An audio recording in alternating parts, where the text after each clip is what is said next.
Dios les bendiga, reciban salud y bendiciones este viernes 10 de abril de 2020. Quiero dar lectura a un pasaje de las Sagradas Escrituras que se encuentra en el libro de Romanos, capítulo 8, verso 21 al 23. Dice la Escritura de la siguiente manera: porque también la creación misma será libertada de la esclavitud de corrupción a la libertad gloriosa de los hijos de Dios. Porque sabemos que toda la creación gime a una y aún está con dolores de parto hasta ahora. Y no solo ella, sino que también nosotros mismos que tenemos las primicias del Espíritu. Nosotros también gemimos dentro de nosotros mismos, esperando la adopción, la redención de nuestro cuerpo. Padre, te damos gracias en esta hora. Te pido que en el nombre de Cristo Jesús pongas tus palabras en mis labios, que abras los mentes, los corazones de las personas que escucharon este mensaje, y que tu palabra no vuelva vacía. Lo pedimos ahora y siempre en el nombre de Cristo Jesús. Quiero hablar sobre el tema creación y redención. Hay un pasaje en las Sagradas Escrituras en San Juan 19:20 que dice: y muchos de los judíos leyeron este título porque el lugar donde Jesús fue crucificado estaba cerca de la ciudad, y el título estaba escrito en hebreo, en griego y en latín. A manera de información, quiero decirles que cuando nuestro Señor Jesucristo murió, el día de Pesaj judío, el día de la Pascua para nosotros, Jesús murió bajo la influencia del mundo. Primeramente, este versículo nos dice que muere bajo la influencia de la religión hebrea. Ahí estaba escrito este título en hebreo.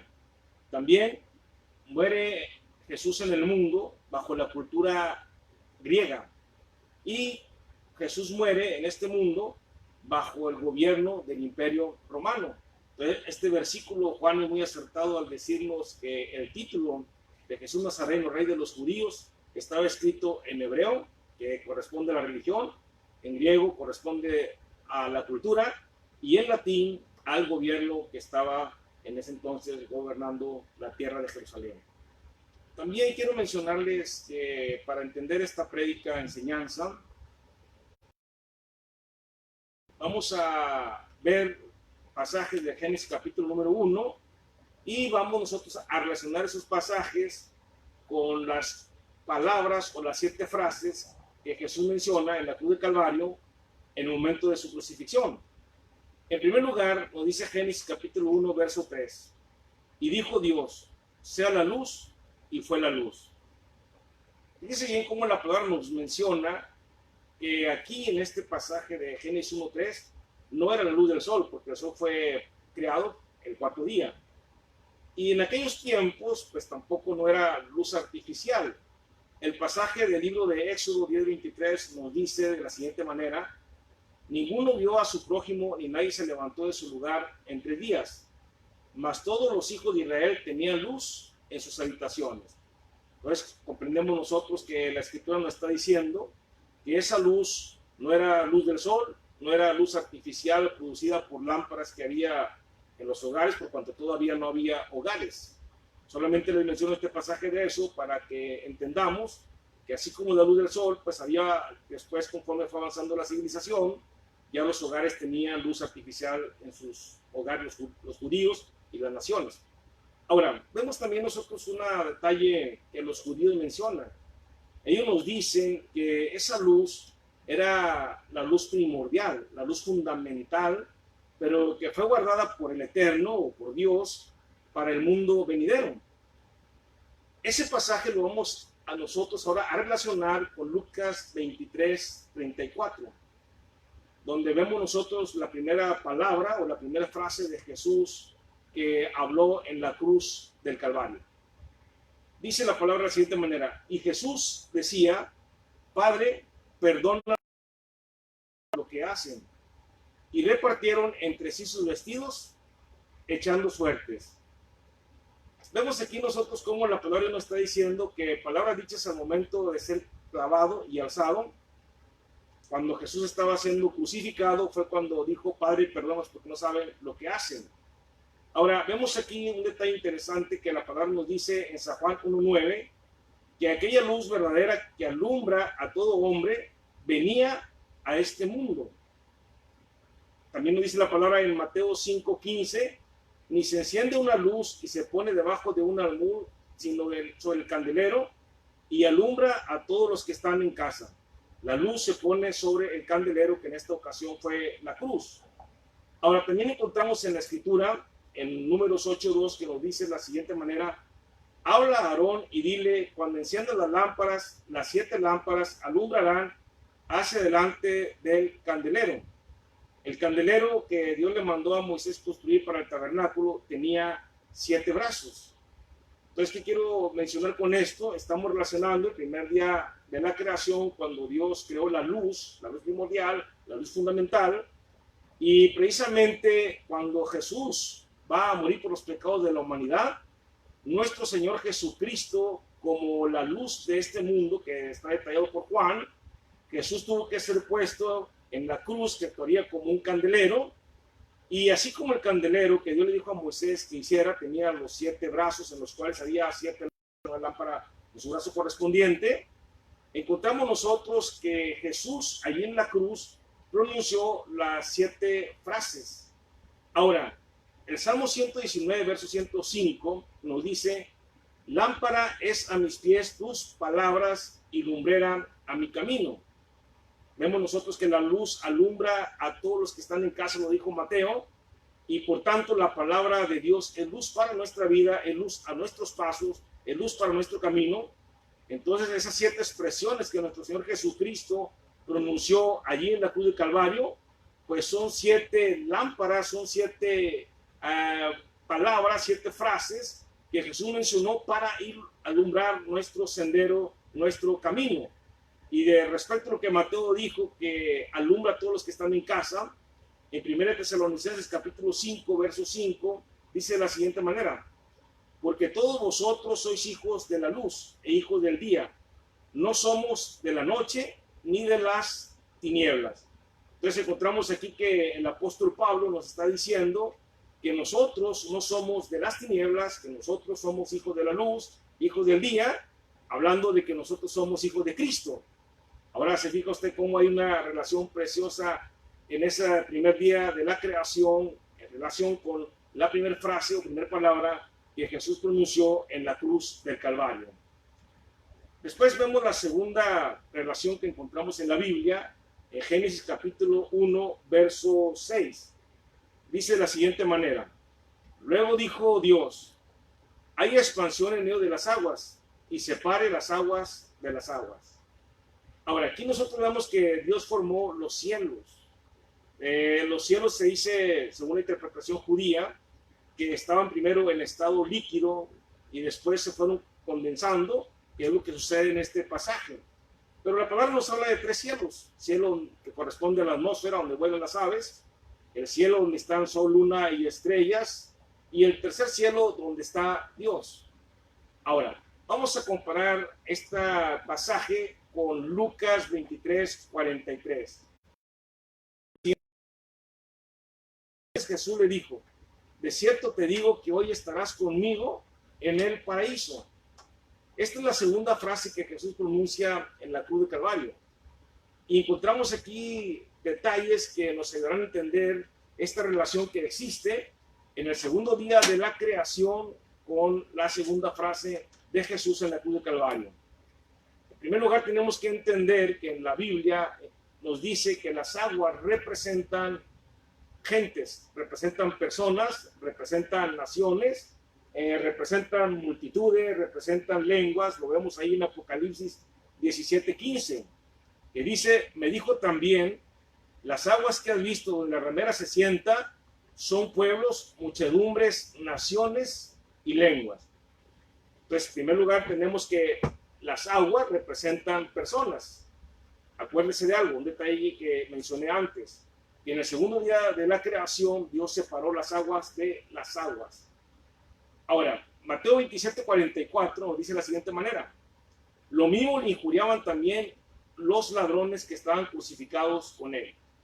Nos dice el Evangelio de Mateo que a los lados de Jesús había un ladrón del lado izquierdo y otro ladrón del lado derecho. Y habla de que los 2 ladrones injuriaban a Jesús, no querían en él, estaban diciendo ofensas. pero progresivamente fue habiendo un cambio en la vida de uno de los ladrones. Los dos ladrones, al igual que en el segundo día de la creación, fueron separados. La razón nos la da la misma escritura. Dice que un ladrón fue llevado arriba al paraíso. ¿Cuál ladrón? Precisamente aquel ladrón que le dijo: acuérdate de mí cuando vengas en tu reino. Y fue el que Jesús le dijo: de cierto te digo que hoy estarás conmigo en el paraíso. ¿Por qué podemos afirmar que fue llevado a las regiones celestes? Porque el apóstol Pablo en Corintios, 2 Corintios 12:4, nos dice lo siguiente: que fue arrebatado al paraíso, donde oyó palabras inefables que no les dado al hombre expresar. Y el contexto nos dice que el paraíso está en el tercer cielo. Entonces Jesucristo, en la segunda frase, en la segunda palabra, ¿qué es lo que hace Jesús? Jesús hace una separación de las almas, hace una separación de las personas. El ladrón que fue convertido al evangelio, el ladrón que le reconoció como Jesucristo, como su Señor y Salvador, fue llevado a un lugar llamado el paraíso, que sería ahorita agregarle más detalles a la prédica, pero para explicar eso solamente les quiero mencionar que antes el paraíso, llamado seno de Abraham, estaba junto al infierno, estaban separados solamente por una cima. Pero cuando Jesús resucitó, ese paraíso, ese seno de Abraham, lo llevó al tercer cielo, donde el apóstol Pablo nos narra que él lo vio. Entonces, ¿qué hizo Jesús? Hizo la separación de las almas que no creen en él. Y el otro ladrón, dice la palabra, que no aceptó a Jesucristo como el Mesías, no le reconoció como su Señor. Y Proverbios nos da luz sobre qué pasó con ese ladrón. Dice Proverbios 15:24, el camino de la vida es hacia arriba, al entendido, para apartarse del Seol abajo. Entonces, en la segunda frase que Jesús menciona, encontramos nosotros que hay una relación bastante paralela y conforme al segundo día de la creación, donde el segundo día de la creación, Dios el Eterno separó las aguas de las aguas y formó los cielos. Y en la segunda frase de Jesucristo, un ladrón se convierte, un ladrón le reconoce como su Señor, y ese ladrón va a un lugar diferente, va hacia arriba, donde está ahora el paraíso, y el otro ladrón va hacia abajo, como dice Proverbios, donde está el infierno. Ahora, qué preciosa enseñanza tenemos en la vida de este ladrón. Había sido un ladrón, pero ese momento hizo el robo más grande de su vida, por simplemente creer que Jesucristo era el Mesías, que Jesucristo era el Hijo de Dios. Nunca había robado un tesoro tan valioso como la salvación de su alma. También vemos nosotros que a este ladrón se le habla de una grata compañía. Jesús le dice: de cierto te digo, hoy estarás conmigo. Nos habla de que él mismo iba a ser su compañero en ese transitar a ese lugar maravilloso conocido como el paraíso. También nos habla aquí la palabra de la seguridad que Jesús le menciona. Fíjense cómo Jesús le dice: de cierto te digo, hablando de una afirmación, que hoy mismo yo voy a estar contigo y tú vas a estar conmigo. ¿Dónde? En ese lugar precioso. Y ese lugar es un lugar que Dios tiene para todos aquellos que le hemos conocido como nuestro Salvador, como nuestro Señor. En esta segunda palabra que Jesús pronunció en la cruz de Calvario, esta segunda frase, vemos cómo Jesús hace esa separación. Las personas que son salvas irán a un lugar de descanso, a un lugar de consuelo, a un lugar de... Pero las almas que no le conocen como Salvador irán a un lugar de condenación conocido como el infierno. Después vemos el tercer día de la creación, lo encontramos ahí en Génesis 1:12, dice: produjo pues la tierra hierba verde, hierba que da semilla según su naturaleza, y árbol que da fruto cuya semilla está en él, según su género, y vio Dios que era bueno. ¿Qué encontramos aquí? Hablamos de una tierra literal, árboles literales y frutos de los árboles literales. Es la creación que Dios estaba haciendo, es la obra de la creación que hizo ese día. Y cuando vamos al Evangelio de Juan, capítulo 19, verso 26, encontramos nosotros la tercera frase de Jesús en la cruz de Calvario, o la tercera palabra. Dice de la siguiente manera: Cuando vio Jesús a su madre y al discípulo a quien él amaba, que estaba presente, dijo a su madre: mujer, he ahí tu hijo. Después dijo al discípulo: he ahí tu madre. Y desde aquella hora el discípulo la recibió en su casa. Ahora, y le está hablando al discípulo que él amaba, el discípulo Juan, o el apóstol Juan. Y la Biblia nos dice que Jesús en una ocasión mencionó una parábola, la parábola del sembrador. Ahí Jesús hace una comparación de la tierra que hay espino, de la tierra que es buena tierra, la semilla que cae junto al camino, la que cae en pedregales. Y precisamente en este pasaje de la cruz de Calvario, que es la tercera palabra, ahí estaban Juan y María. Y ellos dos habían sido dos corazones de buena tierra, dos corazones sensibles, dos corazones que aceptaron a Jesucristo, el evangelio que él traía. Bueno, María era su mamá, pero acuérdense que aún los hermanos de Jesús no creían en él. Pero se le había dicho que nacería en su vientre el Mesías. Entonces vemos ahí que la palabra de Dios está diciendo que ellos eran dos corazones de buena tierra. En esos dos corazones, Jesucristo había sembrado la semilla, que es la palabra de Dios.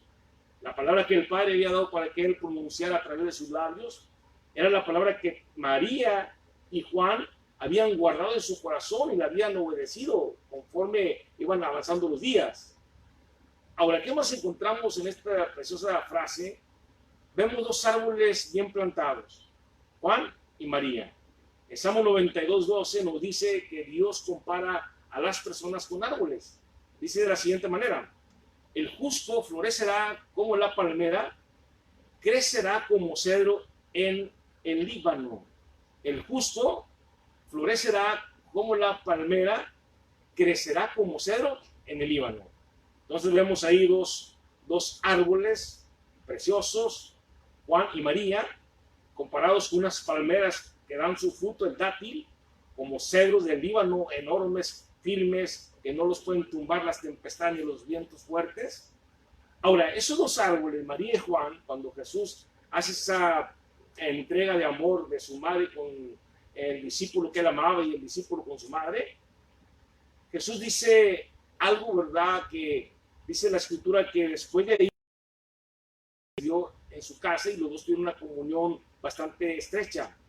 Ahora, Jesús quería buscar el bien de su madre y quería buscar el bien de su discípulo, pero ellos eran dos árboles, y esos dos árboles que según Mateo 7:17 darían fruto. Dice Mateo de la siguiente manera: así todo buen árbol da, pero el árbol malo da los frutos. Y aquí precisamente María y Juan serían creyentes, serían personas convertidas al evangelio, darían frutos dignos de arrepentimiento. Cuando buscamos la palabra fruto en las escrituras, a veces nos habla de ofrenda, en otras ocasiones nos habla del carácter, en otra ocasión nos habla de las obras que hace la persona en Cristo, depende del contexto. Pero María y Juan fueron esos dos árboles que constantemente hubo fruto en ellos, frutos dignos de arrepentimiento.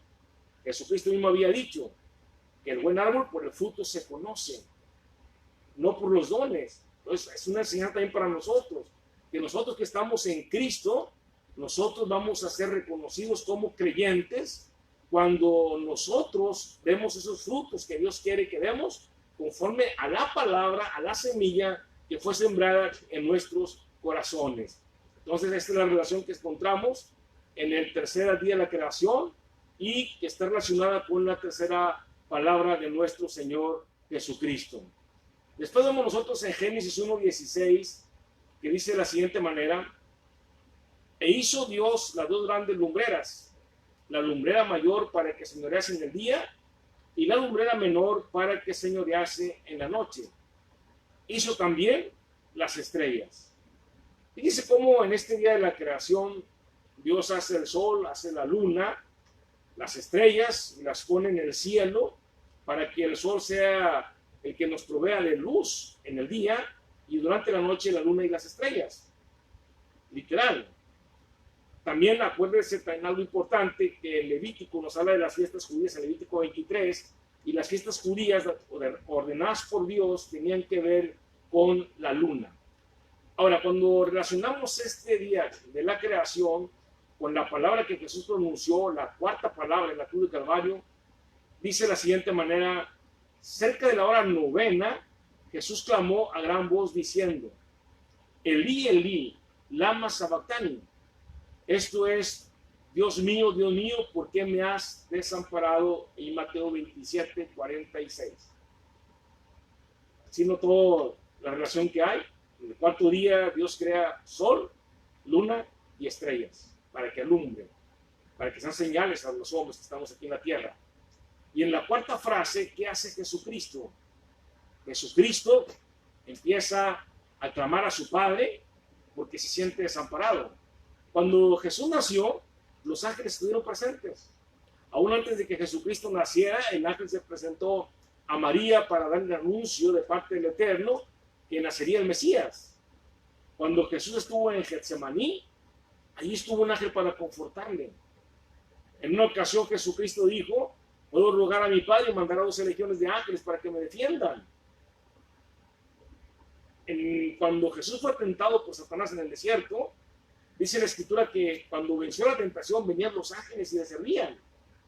Pero ahora aquí en la cruz del Calvario, Jesucristo exclama al Padre: Elí, Elí, lama sabactani. Dios mío, ¿por qué me has desamparado? ¿Cuánto más los cristianos en ocasiones podemos sentirnos desamparados? Y podemos pensar que Dios no está con nosotros por la situación, por las circunstancias que están en su vida presentes. Pero quiero decirle que así como Dios guardó silencio delante de su Hijo Jesucristo con un propósito, Dios guarda silencio delante de nosotros con un propósito, para que crezcamos, para que maduremos, para que podamos aprender a depender de Él. Quizás no sabemos cuál sea el propósito de Dios para cada persona, pero para Jesucristo guardó silencio. Y Jesucristo con todo su corazón le decía: Elí, Elí, lama sabactani. Fíjese, la primera palabra Jesús decía: Padre, perdónalos porque no saben lo que hacen. Pero en esta cuarta frase no le llama Padre, le llama Dios mío, ¿por qué me has desamparado? ¿Cómo podemos explicar esto? Trayendo a la memoria lo que mencioné en el cuarto día de la creación: sol, luna y estrellas. Mateo 27, 45 nos dice que hubo tinieblas en la tierra. Dice de la siguiente manera: y desde la hora sexta hubo tinieblas sobre toda la tierra hasta la hora novena. Hubo tinieblas. Acuérdese, cuarto día, sol, luna y en la cuarta palabra hubo tinieblas. El sol dejó de dar su luz sobre la tierra. Hubo oscuridad. ¿Qué estaba pasando ahí en la cruz del Calvario? Malaquías 4:1 dice: mas a vosotros los que teméis mi nombre, nacerá el sol de justicia, y en sus alas traerá salvación, y saldréis y saltaréis como becerros de la manada. Malaquías nos dice que Jesucristo, que el Mesías, se llamaría sol de justicia. Allí en esa cruz, por amor a ti, por amor a mí, el sol de justicia estaba guardado. Él llevaría nuestro lugar, ocuparía nuestro lugar, llevaría nuestras enfermedades, nuestras dolencias. El castigo de nuestra paz sería sobre él, y por su llaga seríamos nosotros curados. Encontramos nosotros que el sol de justicia, nuestro Señor Jesucristo, en esa cruz estaba con el sol se está ocultando, el ocaso del sol, cuando el sol se está metiendo, cuando el sol ya va a dejar de alumbrar para que se venga la oscuridad sobre la tierra. También, ¿qué sucedió en esa palabra de Jesucristo? El sol que se negó a dar la luz, que había sido creado en el cuarto día. Pablo nos ilumina con un pasaje que él escribió, 2 Corintios 5:21. Dice la palabra: al que no conoció pecado, por nosotros lo hizo pecado, para que nosotros fuésemos hechos justicia de Dios en él. ¿Qué parece esa palabra? Al que no conoció pecado, por nosotros el Eterno Dios Padre lo hizo pecado, pero para que usted y yo fuésemos hechos justicia de Dios en Cristo Jesús. Pablo nos está diciendo que las tinieblas del pecado estaban predominando. Jesucristo dice la palabra que fue tentado en todo, pero sin pecado.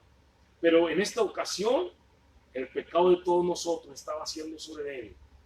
El pecado de todos nosotros lo estaba llevando allí en su cuerpo en la cruz de Calvario, para que usted y yo pudiésemos tener el perdón de pecados, para que usted y yo pudiésemos ser justificados, para que usted y yo pudiésemos tener el privilegio y el gozo de decir, hemos conocido a Jesucristo como nuestro Salvador, hemos abierto la puerta de nuestro corazón, le hemos entregado nuestra vida, nuestro nombre fue escrito en el libro de la vida y ahora soy un hijo del Dios Todopoderoso. Él pagó ese precio por usted y por mí. El sol de justicia se apagó, estaba apagándose, estaba a punto de que su cuerpo y su alma y su espíritu sufrieran esa separación que nosotros conocemos como muerte. Y Pablo, que nos ilumina, que nos dice que el pecado de todos nosotros fue sobre él.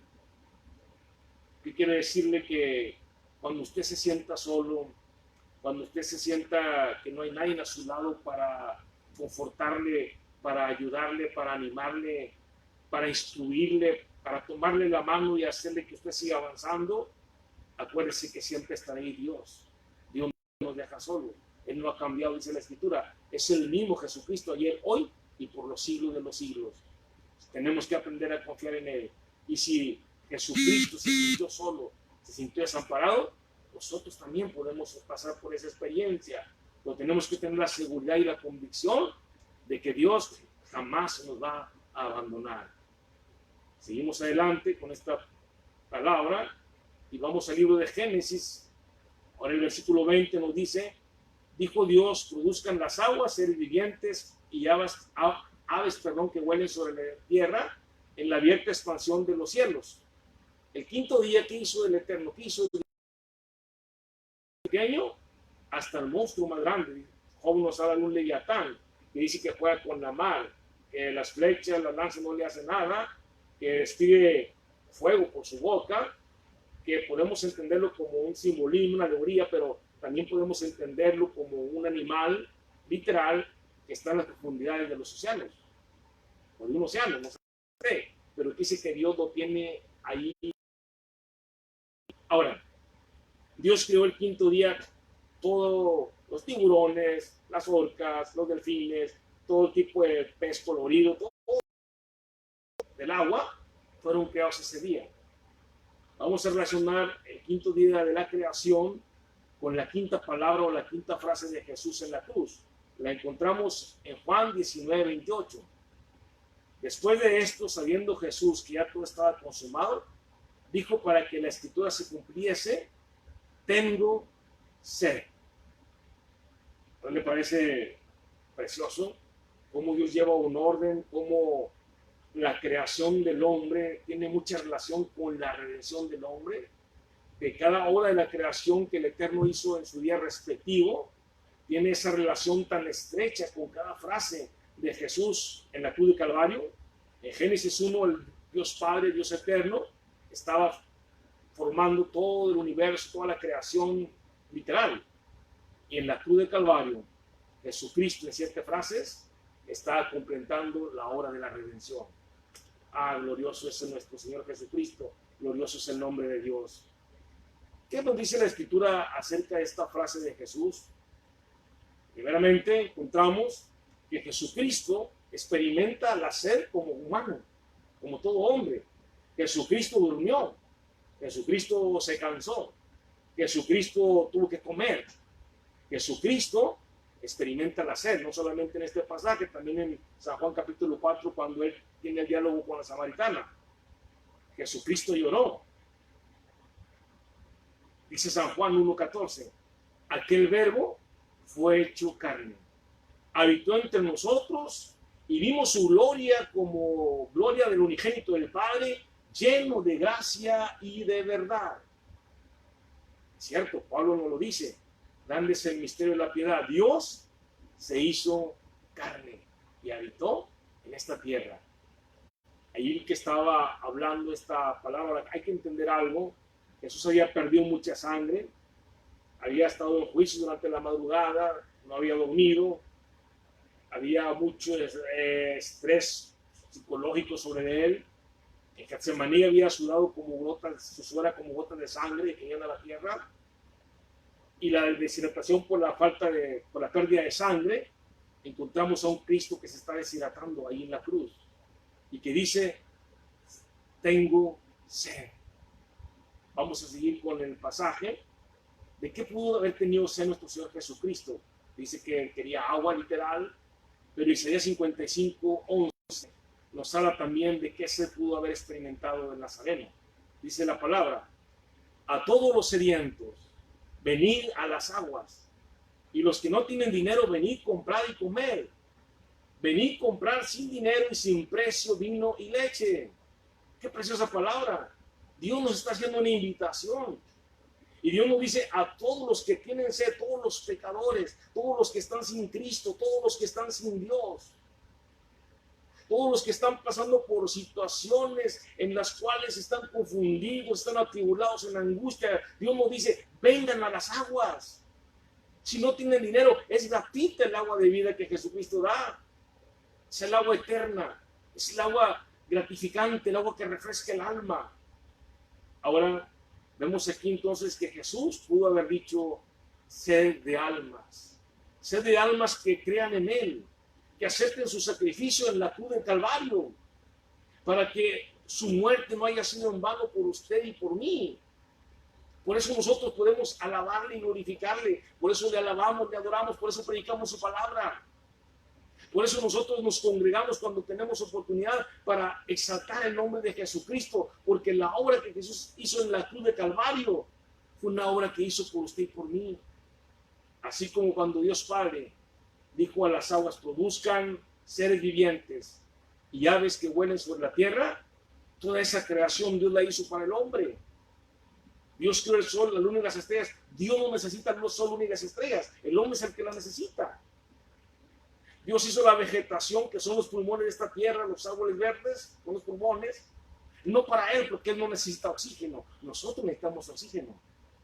Entonces, Dios necesita almas que vengan a Él. Dios necesita corazones sedientos. Esta sed también el salmista nos da luz sobre esta palabra, sobre esta frase. Salmo 42:2 dice: mi alma tiene sed de Dios, del Dios vivo. ¿Cuándo vendré y me presentaré delante de Dios? Fíjese cómo el salmista está diciendo primero que su alma tiene sed, pero no sed de riquezas, no sed de oro, no sed de plata, no sed de fama. Está teniendo sed de la presencia de Dios, que esa es la sed que debería haber en el mundo ahorita, que esa es la sed que debería existir en los corazones. No sed de fama, no sed de riqueza, sino sed de buscar el rostro de Dios, sed de que la gente pecadora diga: yo quiero conocer a Dios, sobre todo en estos tiempos que estamos viviendo. Si en lugar de nosotros de estar preocupados y seguir con temor, con pánico en nuestros corazones, ¿por qué no volteamos nuestro rostro al cielo, nuestros ojos al cielo, y le decimos a Dios en nuestro corazón, a través de nuestras palabras: mi alma tiene sed de ti? Y como dijo el salmista también: así como el ciervo brama por las corrientes de las aguas, así clama por ti, oh Dios, el alma mía. Nosotros debemos tener sed de Dios. Y recuerde algo que la palabra nos dice. Cuando Jesús mencionó esta palabra, es cuando Jesús había pasado por ese momento de transición, de que se sintió solo. Se sintió sin la presencia de su Padre, cuando dijo: ¿por qué me has desamparado? Pues ahora tiene sed de ese Dios vivo, porque todos los que estamos en Cristo hemos experimentado cuando nosotros no oramos, cuando nosotros no tenemos comunión con Dios, su corazón hay inquietud, porque hay sed de buscar el rostro de Dios. Hay la necesidad de que usted se postre delante del Creador. Hay la necesidad de que a través de sus labios usted pueda alabar a Dios, de que usted pueda reconocer que sin Dios somos nada, que sin Dios nuestro futuro es inseguro, pero con Dios habrá seguridad, no en este mundo, sino en el mundo que nos espera, en el mundo del mañana, en el mundo que dice la palabra que Abraham no se creyó y Dios no se avergonzó de llamarse Dios de ellos porque le creyeron. Entonces, vemos nosotros que la palabra de Dios nos está diciendo que esa sed de Dios en Cristo Jesús también estuvo presente. Continuamos con la secuencia del sermón. Vamos a Génesis 1:27, que dice: y creó Dios al hombre a su imagen, a imagen de Dios lo creó, varón y hembra los creó. Y luego el versículo 31 dice de la siguiente manera: vio Dios que todo lo que había hecho y aquí que era bueno en gran manera. Fue la tarde y la mañana, el día sexto. Fíjese que Génesis nos habla de que la creación había sido terminada, concluida. ¿Qué es lo que había hecho Dios ese día? La máxima obra de la creación, la corona de la creación, que es el hombre, sí, a usted y a mí. Entonces, hizo al hombre, a Adán, hizo a Eva.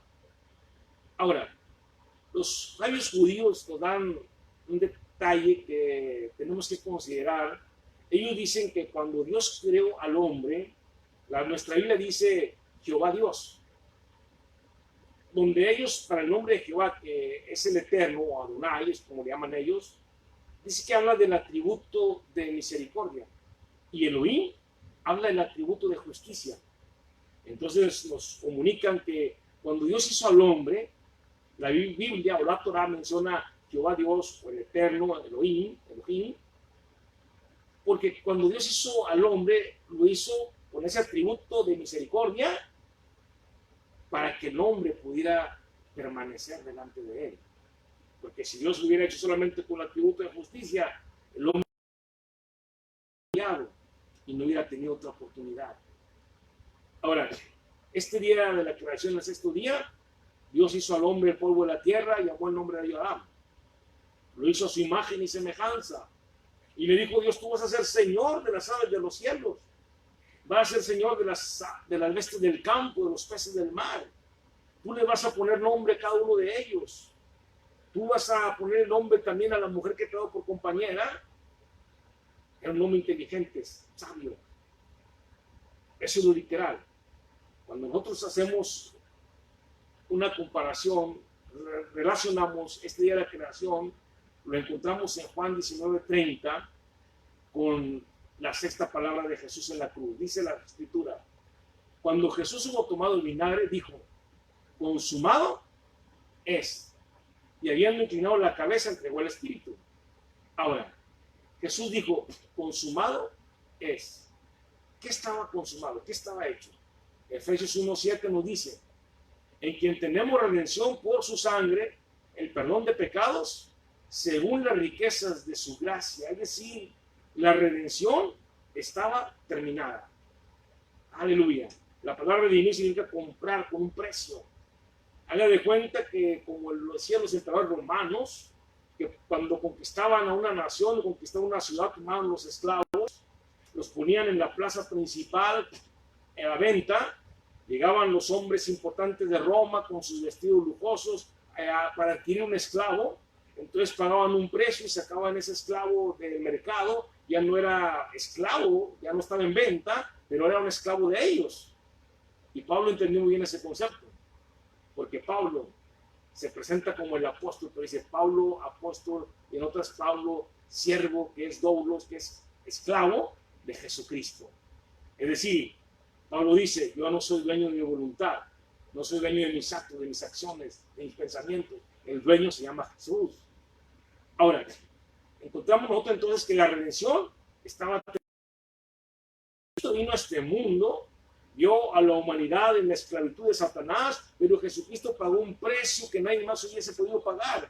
Pagó un precio de sangre, para comprarlo a usted, para comprarme a mí, para comprar a aquel que me está escuchando, que me está viendo y que puede decir: yo no he conocido a Jesucristo como mi Salvador. Quiero decirte que ese precio ya fue pagado, y no es un precio financiero, no está basado en dólares, ni en euros, ni en peso mexicano. Es gratuita la salvación para ti y para mí. Solamente necesitas creer que Jesucristo es el Hijo de Dios. ¿Qué más había sido consumado según la Escritura? Romanos 4:7, el mismo Pablo nos dice, diciendo: bienaventurados aquellas cuyas iniquidades son perdonadas y cuyos pecados son cubiertos. ¿Qué quiere decir con esto? Quiere decir que ya no tiene que haber sacrificio de animales, ya no tiene que haber sacrificios de machos cabríos, ya no tiene que haber sacrificios de tortolas, de palominos, no tiene que haber sacrificios de vacas alazanas. ¿Por qué?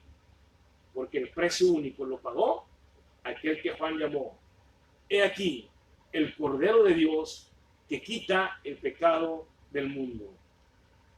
¿Qué más nos dice la Escritura acerca de este versículo cuando Jesús dijo consumado es? Nos lo aclara el libro de Hebreos 4:16. Acerquémonos pues confiadamente al trono de la gracia para alcanzar misericordia y hallar gracia para el oportuno socorro. Solamente le quiero recordar algo. En el Antiguo Testamento, ya sea en el tabernáculo, en el templo judío, se dividía en tres partes: el atrio, el lugar santo y el lugar santísimo. En el lugar santísimo estaba el arca de Dios, que era considerado el trono de Dios. Y en ese lugar solamente el sumo sacerdote o el sacerdote principal podía llegar a ese lugar delante del arca solamente una vez al año y no sin sangre. Los demás judíos no podían entrar. El sumo sacerdote no podía entrar cualquier otro día, tenía que ser ese día específico. Entonces, ¿qué tendremos con la Escritura? El escritor de Hebreos nos dice: ahora te puedes acercar con toda confianza. ¿A dónde? Al trono de gracia. ¿Dónde está el trono de gracia? En el cielo. ¿Para qué? Para que puedas alcanzar misericordia, y no solamente tú, también tus hijos, tu familia, tu esposo, tu esposa, aquellos que están sin Cristo, y hallar gracia para el oportuno socorro. Podemos hacerlo eso. Antes no se podía, porque se provocaban la muerte aquellos que lo hicieran. Aún si el sumo sacerdote entraba y no oficiaba con las 8 partes de su vestidura de hermosura y gloria, caía muerto. Pero Jesucristo hizo posible lo que era imposible. Ahora entiende por qué no necesitamos sacerdotes. Ahora entiende por qué no necesitamos mediadores entre Dios y el hombre. El único mediador se llama Jesucristo. Aleluya. Cristo, el Cordero de Dios. Jesucristo, el Rey de Reyes. Jesucristo, el Señor de Señores. Jesucristo, el Príncipe de Paz. Jesucristo, el Cordero que quita el pecado del mundo. Jesucristo, el León de la tribu de Judá. Él es el único mediador. Él es el único que puede hacer posible que tú puedas llegar un día al cielo, a la presencia de Dios. Él es el camino al Padre. Y podemos acercarnos con esa confianza de que no moriremos. ¿Por qué? Porque el precio ya fue pagado. Seguimos con la secuencia del sermón. Ahora en Génesis 2:3 dice la palabra: y bendijo Dios al día séptimo, lo santificó, porque en él reposó de toda la creación que había, de toda la obra, que había hecho en la creación.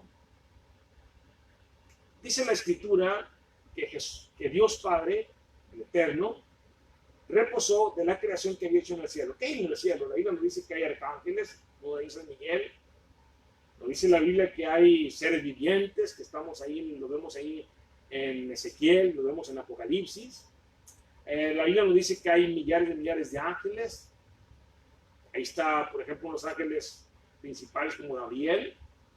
La Biblia nos dice que en el cielo hay cosas que están preparadas, pero no podemos entender todo lo que hay ahí. Pero también hizo Dios todo lo que está en la tierra: las bestias, las aves del cielo, todo lo que está en las aguas, los peces. Hizo al hombre, el polvo de la tierra, el sexto día. Después, al día séptimo, descansó, reposó el Eterno. Vamos a relacionar este día de la creación con un pasaje que está en Lucas 23:46, que corresponde a la última frase de nuestro Señor Jesucristo. Dice la palabra: entonces Jesús, clamando a gran voz, dijo: Padre, en tus manos encomiendo mi espíritu. Y habiendo dicho esto, expiró. Habiendo dicho esto, murió. Qué precioso. El séptimo día de la creación, Dios Padre, el Eterno, descansó, reposó, santificó ese día. En la última frase de Jesús en la cruz, dice la Escritura: reposó, murió, expiró, pero dijo al Padre: en tus manos encomiendo mi espíritu. En Génesis vemos concluida la obra de la creación. En Lucas vemos concluida la obra de la redención, por ti y por mí. Tanto la obra de la creación por ti y por mí, tanto la obra de la redención por mí y por ti. o por ti, por mí, por ti. ¿Qué entendemos nosotros? Podemos hacernos una pregunta. ¿Nos amará Dios?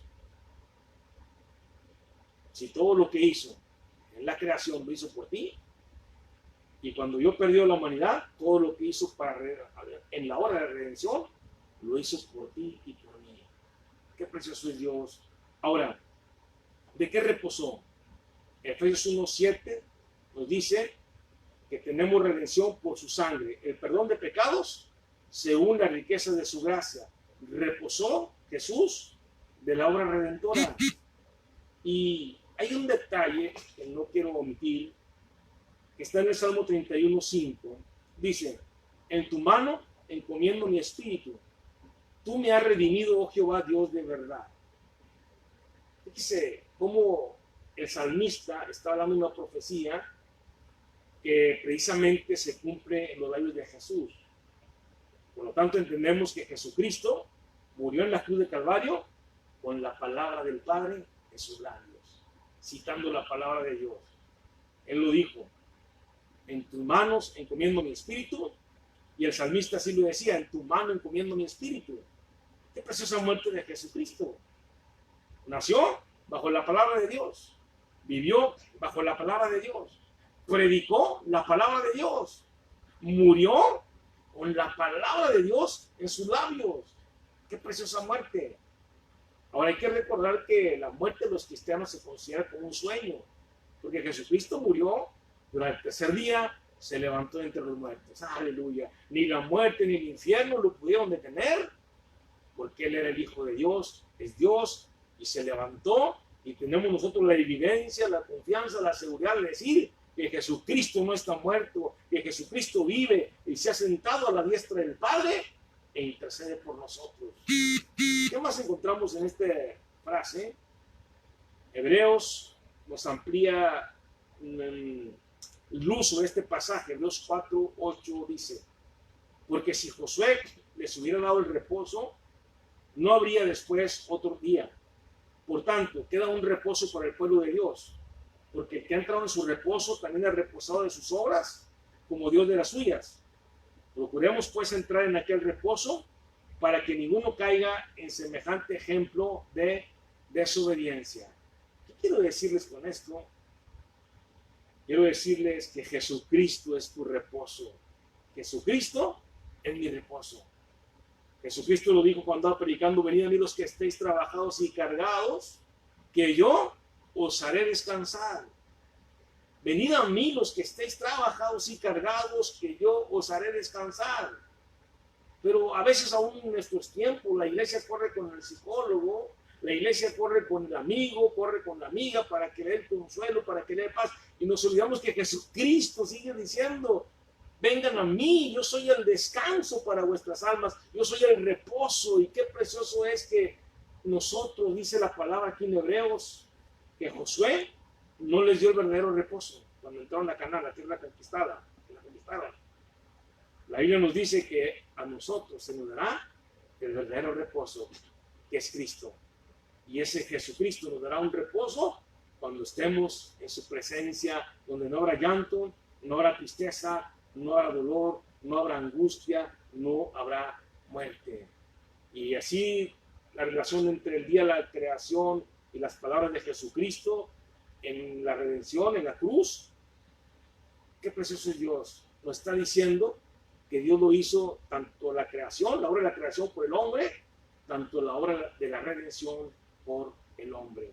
Entonces, quiero decirles que Jesús nos ama tanto, que Juan nos dice un versículo muy conocido por todos nosotros, porque de tal manera amó Dios al mundo, que ha dado a su Hijo unigénito, para que todo aquel que en él cree no se pierda, mas tenga vida eterna. Quiero decirle que cuando Jesús fue a la cruz, su camino fue difícil, su camino fue espinoso, su camino fue con sufrimientos, su camino fue un camino que tuvo que tener fortaleza de Dios. El camino de Dios no es fácil, el camino de Dios es difícil. En el camino de Dios vas a encontrar espinos y abrojos. En el camino de Dios vas a encontrar críticas, vas a encontrar celos, vas a encontrar envidias que no debiera haber, pero vas a encontrarlas. Pero lo que quiero decirte es que si Jesús pudo caminar ese camino, también nosotros podemos transitarlo. ¿Por qué? Porque Él va delante de nosotros. Y ahí en la cruz de Calvario, Él derramó su sangre. Ese camino del pretorio, Él lo caminó. Él cargó la pesada cruz sobre su espalda. Él cargó todas nuestras enfermedades sobre Él. Y Él nos dijo que si nosotros queremos ser sus discípulos, carguemos nuestra cruz y vayamos a la cruz, aleluya.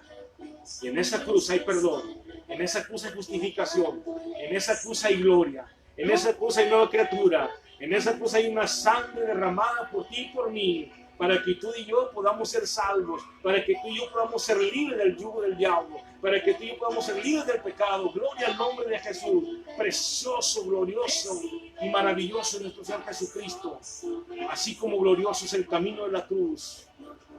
Quiero en esta hora hacer una oración, invitarle a usted, si no ha conocido a Jesucristo como Salvador, usted puede conocerle ahí en su hogar.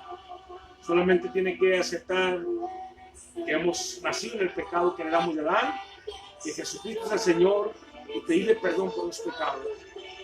Si usted está enfermo, yo le invito para que usted confíe en Dios. Si usted tiene temor por lo que está pasando, yo le invito para que confíe en Dios.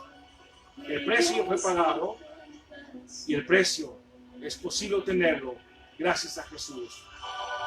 Vamos a hacer una oración en esta preciosa hora. Padre, te adoramos, te bendecimos. Te damos a ti la gloria y te damos la alabanza y la adoración.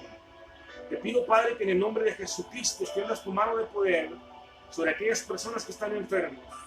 Te pido que ahí en los hogares, a través de los teléfonos, a través de las computadoras, Señor, el poder de tu Espíritu Santo se pueda hacer visible en sus vidas, para que quites toda enfermedad, quites toda dolencia. Al que está afligido, Señor, al que está triste, al que está en angustia, trae paz a su corazón. Bendice los corazones, bendice las vidas. Al que tiene temor, Señor, por lo que está sucediendo, yo te pido, Señor, que tú puedas hablar a su vida y que él pueda entender que cada paso que dé en estas calles, en esta tierra, si tú vas con nosotros, Señor, tú nos guardarás, tú nos cuidarás. Te pedimos que tengas misericordia de esta humanidad, que tengas misericordia de este país, que tengas misericordia de esta ciudad, de esta región, que tengas misericordia de nuestras familias, de los que no son nuestra familia, porque son las almas, Señor, que tú has creado. Gracias te damos por tu palabra, bendecimos y alabamos tu nombre, en el nombre de Jesucristo. Te damos gracias, Señor, por todo tu amor, por tu misericordia y por la paz que tú nos das. Aleluya. Dios nos los bendiga a cada uno de ustedes. Es un gozo habernos permitido llegar a sus vidas, a sus hogares, y les continuamos para seguirlos invitando a que sigan escuchando los mensajes que estaremos transmitiendo, mensajes de la palabra de Dios, con el propósito de que usted sea edificado, que usted sea consolado, y aquel que no ha sido salvo pueda ser salvo. Dios les bendiga y hasta pronto.